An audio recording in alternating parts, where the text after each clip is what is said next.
Cumprimentamos a todos, estendendo o nosso abraço fraterno e pedindo a Jesus que traga ao nosso mundo íntimo a presença sublime e indispensável da sua paz.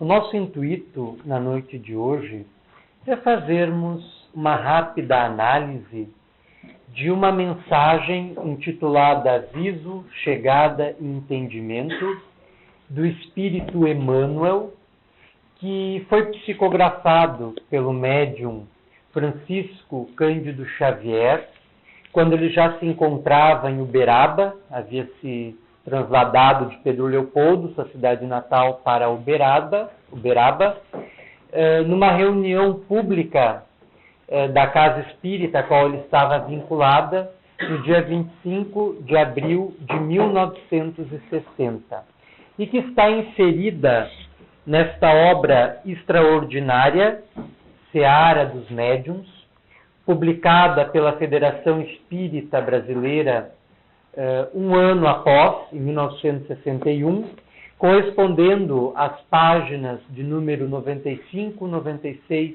e 97. É uma mensagem curta, simples, mas de uma profundidade tremenda.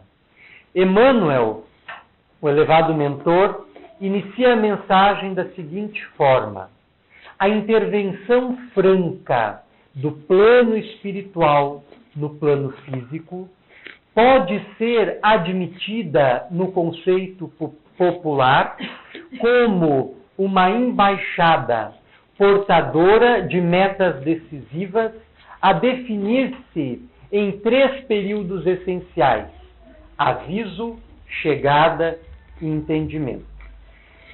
Nesta afirmação inicial, que constitui o primeiro parágrafo da mensagem, destaca-se duas coisas. A primeira, a de que há uma interferência franca, constante, direta do mundo espiritual no mundo material e que nós a sentimos, a identificamos consciente ou inconscientemente, já que, conforme esclarecera Kardec, no capítulo 14 do Livro dos Médiuns, a mediunidade é uma faculdade natural, que todos os seres humanos a possuem, né? Ela é inata, faz parte da nossa natureza. Quando nós nascemos, nós já trazemos essa faculdade conosco. No entanto, ela se manifesta de diferentes formas e nos graus mais variados, atendendo os planejamentos reencarnatórios de cada criatura.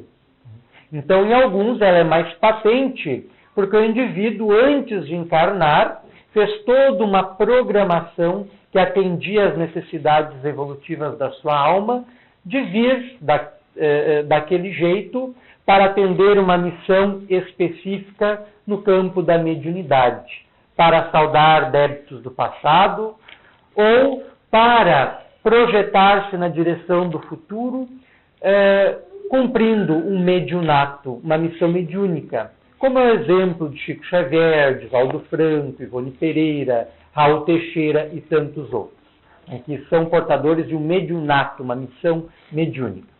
A segunda coisa a ressaltar é justamente os 3 períodos a que se refere Emmanuel: aviso, chegada e entendimento.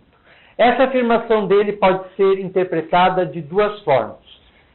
Primeiro, do ponto de vista histórico, como ele discorre ao longo da sua mensagem, e segundo, do ponto de vista psicológico. Nós vamos rapidamente analisar a mensagem do ponto de vista histórico e, por último, então, do ponto de vista psicológico, avaliando-a no enquadramento das nossas próprias vidas. Explica Emmanuel que essas 3 palavras corresponderiam a 3 momentos do desenvolvimento histórico do Espiritismo na Terra. O primeiro, o aviso, corresponderia aos precursores da doutrina espírita no planeta Terra. É sabido que as ideias espíritas, as crenças espíritas, os fenômenos espíritas são de todos os tempos e de todos os lugares. Não existe cultura nenhuma, passada ou presente, que não registre de uma forma mais ou menos elaborada o conjunto de ideias, crenças e fenômenos que compõem o que nós chamamos de doutrina espírita. No entanto, houve um momento em que a divindade planificou uma manifestação mais acentuada do mundo espiritual no mundo material, por entender que o espírito humano havia amadurecido e que a mente das criaturas estava mais propícia, mais sujeita à abertura do entendimento das questões espirituais. E esse momento corresponde ao final do século XVIII e início do século XIX. Arthur Conan Doyle, o famoso escritor inglês que criou o célebre personagem Sherlock Holmes, dos seus contos e romances policiais de mistério, também foi um fervoroso adepto da doutrina espírita. E ele escreveu algumas obras voltadas a essa temática, e uma delas é de interesse especial, que se chama História do Espiritismo, da qual há uma tradução brasileira pela editora Pensamento. E ali, Conan Doyle apresenta como um dos precursores mais recuados do Espiritismo, no período moderno, da nossa história, moderno e contemporâneo, num grande erudito sueco chamado Emanuel Swedenborg, que de um momento para outro em sua vida desenvolveu a capacidade de ver as diferentes dimensões que encompassam o mundo espiritual. E passava a conversar com espíritos de diferentes categorias evolutivas, das mais inferiores às mais superiores, parlamentando diretamente com o que ele chamou de anjos. E ele vai publicar inúmeros livros onde ele relata as suas experiências. E ele escreve dizendo que era como que se os céus haviam se aberto para ele e ele compreendesse de uma forma mais profunda a realidade espiritual que subjaz todas as coisas, principalmente a nossa realidade material, e que para nós é uma realidade ilusória, porque segundo os próprios físicos, o que sustenta a nossa materialidade, a solidez das coisas, a concretude das substâncias, são partículas infinitesimais, invisíveis até mesmo para os mais potentes microscópios eletrônicos. Então, o que sustenta a nossa realidade visível, palpável, concreta, é uma realidade mais sutil, mais profunda e que é invisível. E que os espíritos nos revelam ser a realidade espiritual, a natureza espiritual. Então, Swedenborg seria um dos precursores mais imediatos, teria vivido no final do século XVIII, tendo sido amigo dileto do filósofo alemão Kant, o que demonstra o seu grau de desenvolvimento intelectual. Um segundo precursor da doutrina espírita teria sido Andrew Jackson Davis, Andrew Jackson Davis, que era um norte-americano e que também, de um momento para outro, desenvolveu a faculdade de se desdobrar do corpo físico, mas guardando a consciência. Nós, a rigor, todas as noites, quando dormimos, nos desprendemos do corpo físico por ocasião do sono. Quando dormimos, o nosso espírito se liberta parcialmente do corpo físico e vai passar a travar contato com os espíritos com os quais ele se afina, com os quais ele se manteve em sintonia durante o dia.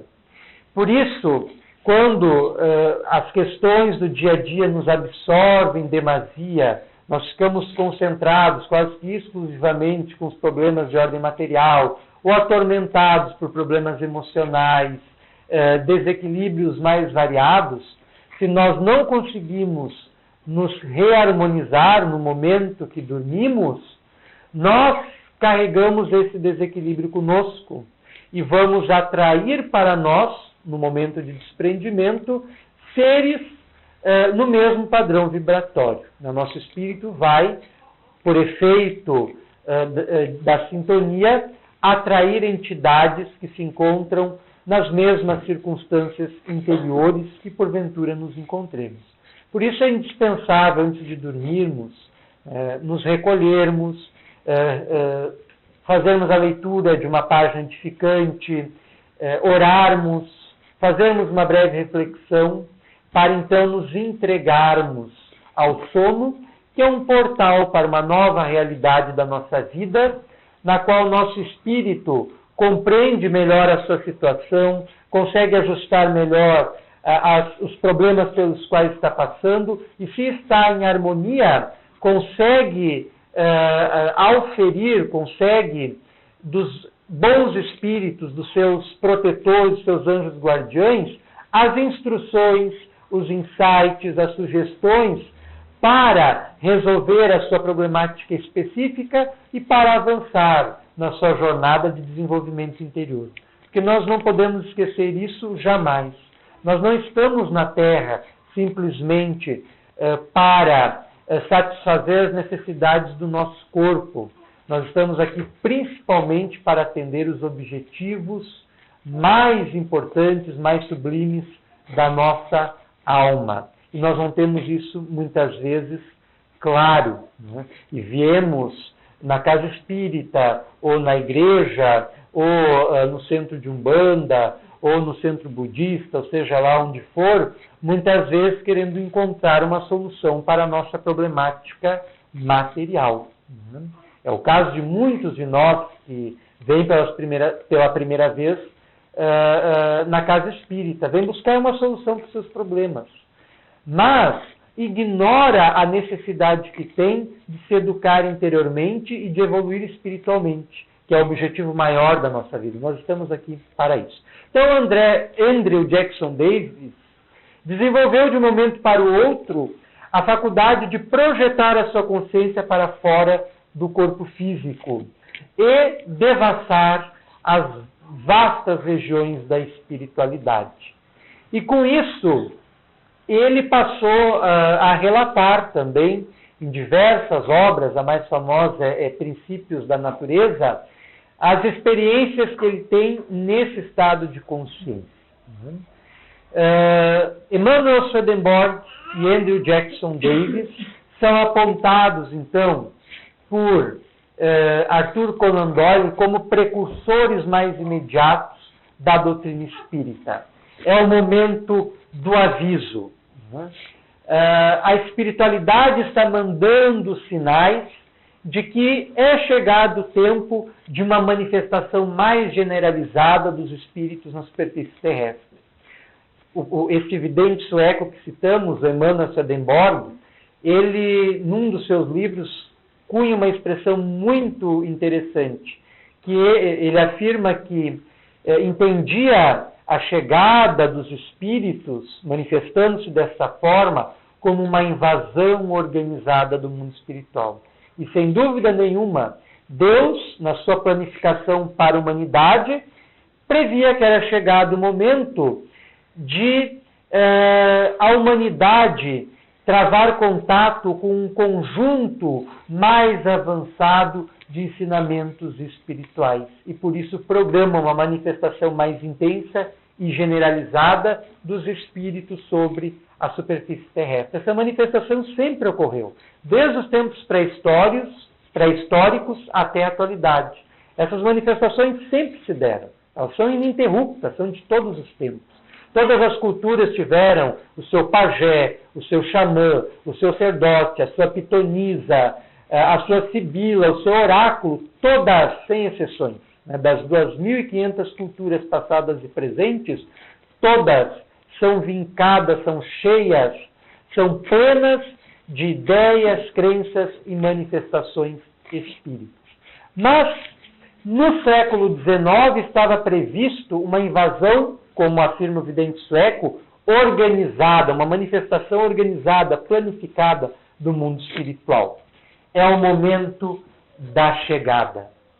E o que caracteriza melhor este momento é o famoso episódio de Haidezil, ocorrido no ano de 1848, quando, numa casa humilde de uma família metodista, um chalezinho, um espírito de um vendedor ambulante, um mascate, que havia sido assassinado naquela casa pelos proprietários anteriores daquele imóvel, e tido seu corpo enterrado no porão da casa, porque ele fora lá cobrar uma dívida que os inquilinos da ocasião não tinham condições de saldar, e resolveram dar cabo da vida dele, resolvendo equivocadamente o seu problema e gerando um problema muito maior para as suas vidas espirituais, que haveriam, porque o crime ficou oculto da justiça terrena, mas não ficou oculto da justiça divina.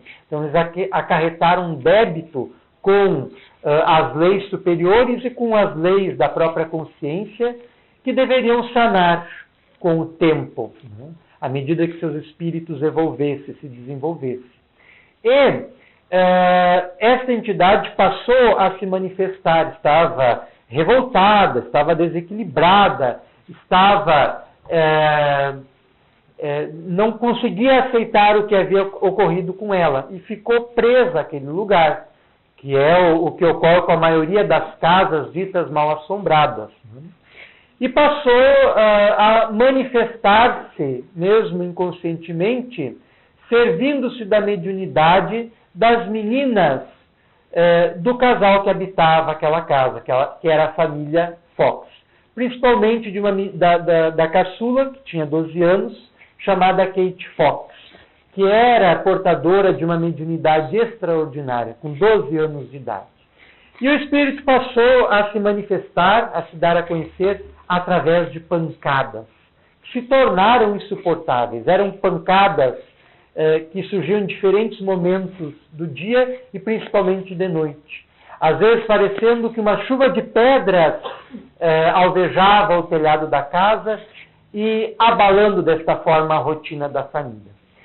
E se estabeleceu um meio de comunicação rudimentar, através de pancadas, que Allan Kardec vai chamar mais tarde de tipologia, com o qual eles passaram a se comunicar com o espírito, de uma forma suave e até mesmo brincalhona. E estava inaugurado, através deste acontecimento, desta manifestação, o espiritualismo moderno na Terra. É o momento da chegada. Esse episódio de Haidezil vai se multiplicar pelo planeta inteiro. E manifestações análogas vão se dar em toda a América do Norte, América Central, América do Sul, Europa, Ásia, África, Oceania, independente de convicção religiosa e intelectual. E é na França, em Paris, que essas manifestações encontrarão uma acolhida melhor, sobretudo nos salões parisienses, em que se tornará moda a comunicação com o mundo espiritual através das chamadas mesas girantes. E um livre pensador, grande educador francês, intelectual, dominava o pensamento da sua época, curioso pelas novidades, foi participar de um desses eventos a convite de um amigo seu, chamava-se Hippolyte Léon Denis de Rivail, e passa a interessar-se por aquela fenomenologia, mas onde todos achavam graça e um reles divertimento, ele vai ver algo mais sério. Como que o segredo do universo, por trás daquelas mesas que se moviam e respondiam às perguntas que eram feitas, e muitas vezes as perguntas que eram feitas mentalmente, os apelos mentais dos presentes, e que a mesa, comandada pelos espíritos desencarnados, passava a responder através do meio específico das pancadas. Geralmente uma pancada para sim, duas para não, ou o número de pancadas correspondendo ao número de ordem da letra no alfabeto. Que era um processo muito moroso, muito lento, muito difícil, né? E que mais tarde acabou sendo adaptado a pranchetas nas quais se adaptava lápis, e, por último, o próprio médium, tomando da pena ou do lápis ou da caneta, passava a ser intermediário do mundo espiritual. E este é o momento do entendimento, quando este humilde, mas genial professor, que passará a adotar o nome de Allan Kardec, vai tirar da dança das mesas uma doutrina lógica, intelectualizada, uma doutrina cujas ideias desembocavam uma após a outra e que estavam e que passaram a ser por ele organizadas numa doutrina eminentemente racional. Nascia assim o Espiritismo. É o que Emmanuel chama momento do entendimento. Com Kardec estabelece-se o momento do entendimento em que, após o seu trabalho hercúleo, fenomenal, de sistematizar as comunicações dos espíritos, os ensinamentos que os espíritos estavam trazendo sobre a imortalidade, sobre a reencarnação, sobre a vestimenta espiritual do espírito, que Allan Kardec chamou de perispírito, sobre os muitos mundos habitados, sobre os vínculos entre o espiritismo e o cristianismo. Tudo isso Allan Kardec vai sistematizando a partir do Livro dos Espíritos e seguindo com o Livro dos Médiuns, depois o Evangelho segundo o Espiritismo, o Céu e o Inferno e, por último, a Gênios, Milagres e as Tradições segundo o Espiritismo, que compõe a chamada codificação espírita. É o momento do entendimento. Emmanuel escreve na sua mensagem que a obra do entendimento chega com Allan Kardec, que esclarece a posição da doutrina e do fenômeno, como quem separa o trigo da sua vestimenta de palha, estabelecendo novos rumos, criando compromissos, obrigações e definindo responsabilidades. Escreve Emmanuel na sua mensagem. Então, com Allan Kardec, chega o período do entendimento. É a fase histórica do Espiritismo dentro da qual nós ainda nos inserimos, porque ela é progressiva, ela é ininterrupta, ela não cessa jamais. Então nós estamos numa fase de abertura, de entendimento. E Emmanuel é muito lúcido ao esclarecer que Kardec faz uma excelente distinção entre a doutrina e a fenomenologia, coisa que muitas vezes não está clara na mente dos neófitos, daqueles que estão adentrando agora nos estudos da doutrina espírita. Mediunidade é uma coisa, espiritismo é outra. A doutrina espírita, ela apoia-se sobre a fenomenologia espírita, mas não é dependente da mesma, né? Porque a doutrina espírita é um conjunto de ideias, logicamente encadeadas e relacionadas, e que tem consequências diretas para nós e para toda a coletividade.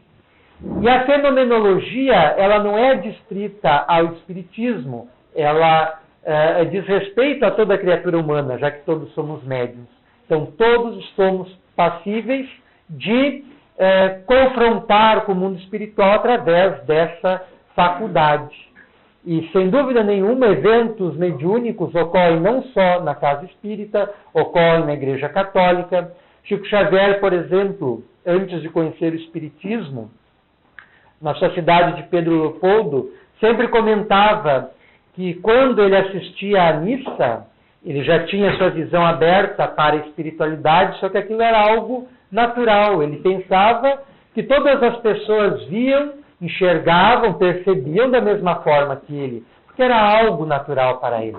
Barbara Ann Brennan, autora do livro Mãos de Luz, ela também escreve, logo nos primeiros capítulos, que ela desde pequena tinha a faculdade de enxergar o campo áurico das pessoas, né, a aura das pessoas, e pensava que todos podiam ver da mesma forma que ela, porque aquilo era natural para ela. Então, Chico Xavier, da mesma forma. Então, ele comenta que no momento da missa, quando ocorria o que os clérigos chamam de transubstanciação, em que a hóstia está sendo abençoada, ele via como que uma partícula de luz descendo do céu sobre aquela hóstia, e quando a pessoa iria fazer a comunhão, né, iria tomar a hóstia, aquela hóstia como que iluminava a criatura. Era uma espécie de passe.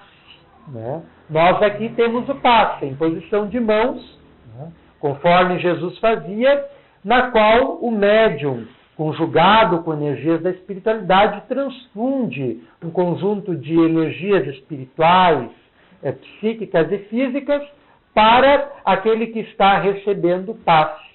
Na Igreja Católica ocorre diferente, ocorre através da hóstia, segundo o relato do médium Chico Xavier, ou através do momento da bênção, da oração, etc. Na Igreja Luterana, da mesma forma, na Umbanda, no Candomblé, na Quimbanda, no Centro Budista, ocorrem eventos mediúnicos, porque a mediunidade, repetimos, é uma faculdade comum a todos.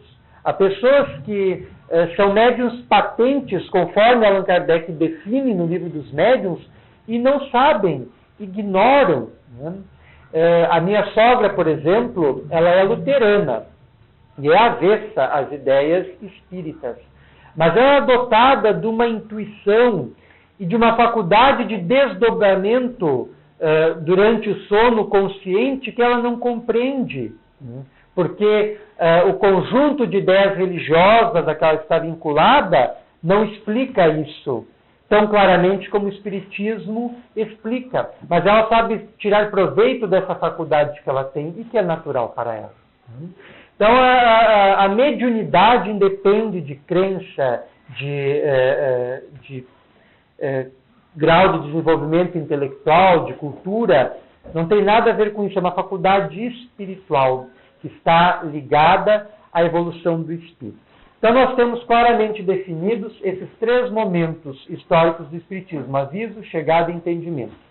Sueli Caldas Schubert, eminente estudiosa da doutrina espírita, num livro muito interessante, intitulado Testemunhos de Chico Xavier, no qual ela faz um estudo analítico da correspondência do Chico Xavier com o presidente da Federação Espírita Brasileira, Vantuil de Freitas, que foi presidente durante mais de 30 anos dessa instituição, e Chico Xavier manteve uma correspondência quase que semanal com ele, e aqui ela faz uma análise dessa correspondência. É uma obra muito interessante para quem deseja conhecer um pouco melhor Chico Xavier, Vantuil de Freitas, e um momento ilustre da história do espiritismo no Brasil, que é o mediunato do Chico Xavier, o desempenho da sua missão mediúnica.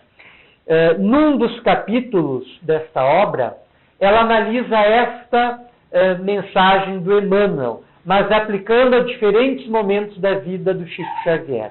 Então, o aviso seria a publicação da primeira obra mediúnica de Chico Xavier, que foi Parnaso de Além-Túmulo. A primeira publicação dessa obra se deu no ano de 1932.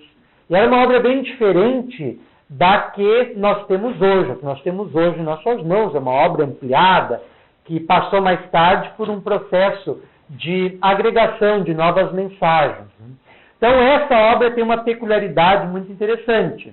É uma obra que reúne poesia, sonetos de poetas da língua portuguesa, tanto portugueses quanto brasileiros. Inicialmente, ela reunia 60 poesias vinculadas a diferentes escolas literárias e tinha como autores 14 poetas desencarnados. Entre eles, Augusto dos Anjos, Eça de Queiroz, Cassimiro Cunha, entre tantos outros. E este livro marca o início da missão mediúnica de Chico Xavier.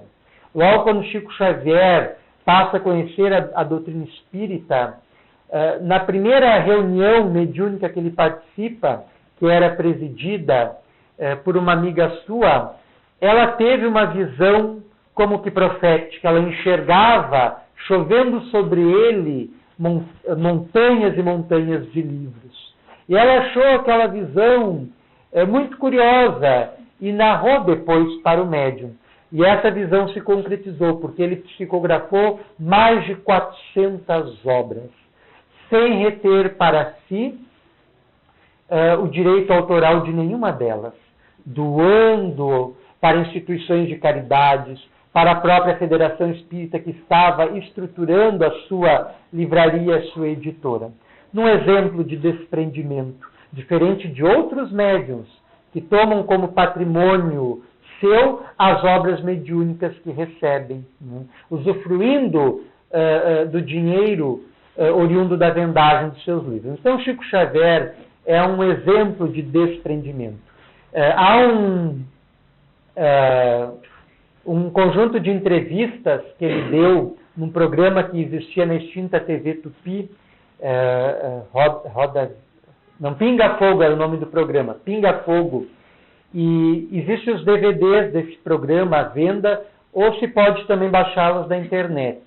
E há um momento emocionante em que ele conta que ele tinha muitas dificuldades financeiras, ele estava com o encargo de manter o seu pai, que estava adoentado, e precisava de um remédio que era muito caro, ele não tinha condições, e cuidava mais das suas irmãs e da sua parentela, que era extensa.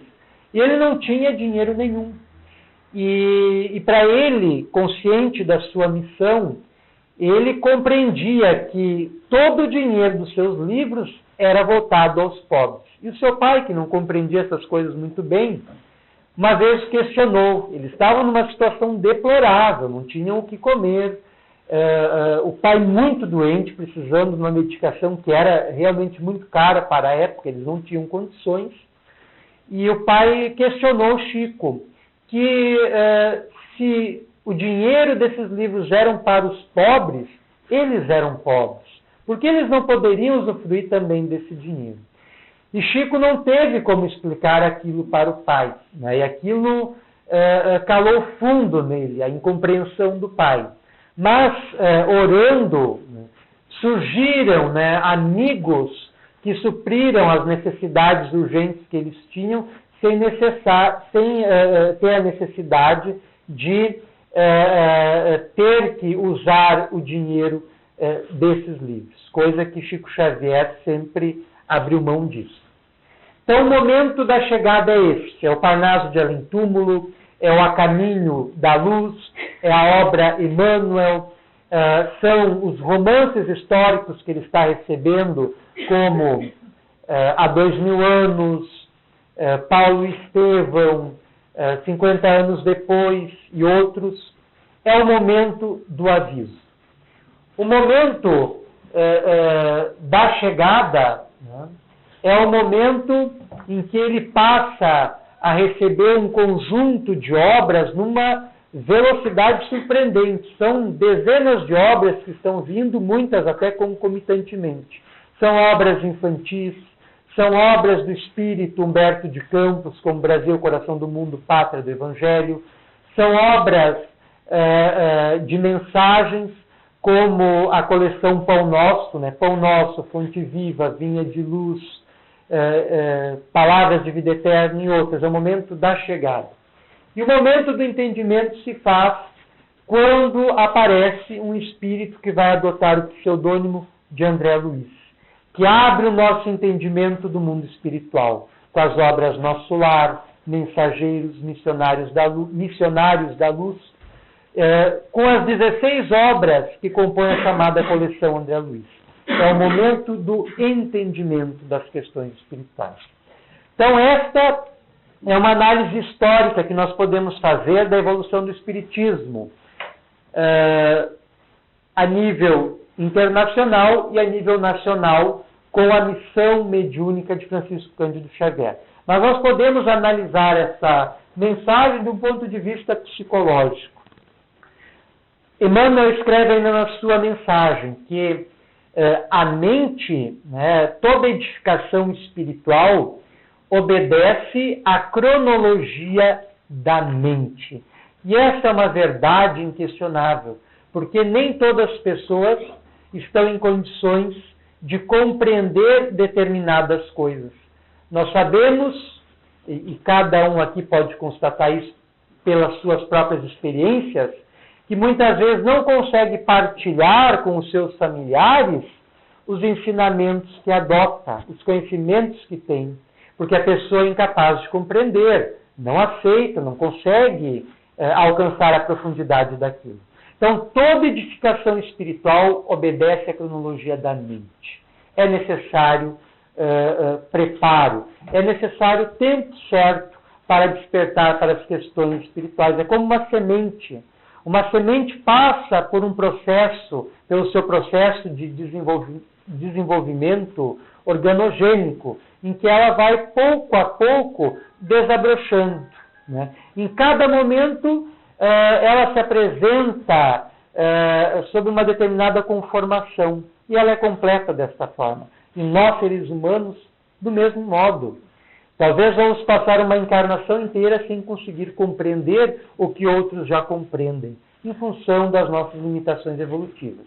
Então, muitos de nós têm como aviso, em diferentes ocasiões da sua vida, circunstâncias em que ouvimos falar do espiritismo, alguém nos convidou para ir na casa espírita, ou aconteceu algum fato estranho pelo qual nós não conseguimos encontrar nenhuma explicação, vivenciamos uma experiência mediúnica, ouvimos uma voz, ocorreu um evento de coincidência como que inexplicável, uma circunstância telepática de comunicação entre duas pessoas, um familiar faleceu e passa a sonhar com ele frequentemente. É o momento do aviso para cada um de nós. Cada um teve o seu momento de aviso. São poucos ainda os felizados que conseguem nascer num berço espírita e tem esse momento de aviso desde tenridade, né? Desde o nascimento. São poucos ainda. A maioria de nós chega no espiritismo por outras vias. Não é o momento de aviso. E ocorre então o momento da chegada. Nós chegamos na casa espírita, vamos passando a compreender a rotina e os trabalhos que se desdobram no ambiente da casa espírita. Nós vamos nos familiarizando com os ensinamentos espíritas, passamos a ler alguma coisa, vamos nos interessando. É o momento da chegada. E aí, consequentemente, ocorre o momento do entendimento, quando nós passamos a compreender o espiritismo. Não só entender os seus ensinos, seus princípios fundamentais, a sua história, a sua evolução, o seu significado, a sua finalidade, mas passamos a incorporar esses ensinos na nossa vida prática. Passamos a vivenciar o espiritismo com as nossas vidas. É quando o momento do entendimento chegou. Há espíritas que são espíritas uma vida inteira e não atingem esse momento. E desencarnam em condições dolorosas, desequilibrados, porque tinham a luz, mas não conseguiam enxergar, mesmo dispondo da mesma, mesmo dispondo dela. não seguiam a recomendação evangélica do Cristo de que a luz não foi feita para pôr debaixo da terra, do alqueire, mas sim sobre o candelabro, a fim de iluminar a todos. Então, há espíritas que passam a vida inteira sem conseguir atingir o momento do entendimento. Joana de Ângeles, na obra Lampadário Espírita, se expressa da seguinte forma: muitos são os que entram na doutrina espírita, mas pouquíssimos são aqueles que permitem que a doutrina espírita se adentre na intimidade dos corações e passem a viver a grande mensagem da qual o Espiritismo é o veículo, é o portador. Então é indispensável que nós façamos essa reflexão pessoal sobre a nossa condição atual de espíritas, o momento que nós estamos vivendo dentro da casa espírita, almejando o momento do entendimento. E nós gostaríamos de encerrar, tomando a liberdade de ler o último parágrafo desta mensagem de Emmanuel, Aviso Chegado Entendimento, no qual ele de antemão, entende que todos que estão lendo essa mensagem já alcançaram o estado de entendimento. Quanto a nós, afirma Emmanuel, que nos achamos na fase do entendimento, saibamos concretizar os princípios da fraternidade e esparzir o socorro moral em benefício das consciências, estendendo a luz ao coração do povo, porquanto o plano espiritual atinge o plano físico, em cumprimento das promessas do Cristo, de modo a reunir todas as criaturas na lei do bem e habilitá-las convenientemente para a continuidade do serviço de hoje, no grande futuro ou no grande além, ante a vida maior.